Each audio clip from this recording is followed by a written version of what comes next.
আসসালামু আলাইকুম ভিউয়ার, সবাই কেমন আছেন? আশা করি সবাই ভালো আছেন। ডক্টর মিজানুর রহমান আজহারীর জন্য বগুড়াতে যে মাঠটি নির্ধারণ করা হয়েছে সেই মাঠটি পরিদর্শনে আজকে আমি আপনাদেরকে নিয়ে যাব। প্রথমেই আপনাদেরকে আসতে হবে বগুড়া চারমাথা। বগুড়া চারমাথা থেকে নওগাঁ এবং ঢাকামুখী মহাসড়ক দিয়ে চলে যেতে হবে গোদারপাড়ার দিকে।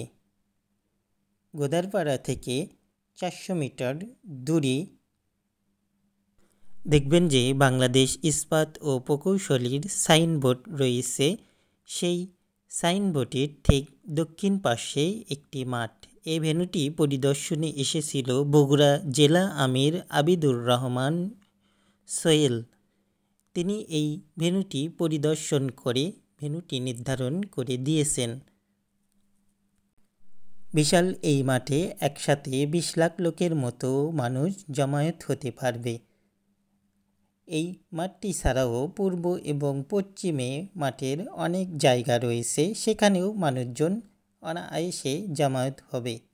বন্ধুরা, আপনারা ইতিমধ্যেই জেনেছেন যে ডক্টর মিজানুর রহমান আজহারীর জন্য যেসব মাঠ ঠিক করা হয়েছিল বাংলাদেশে, সেখানে অতিরিক্ত লোক হয়।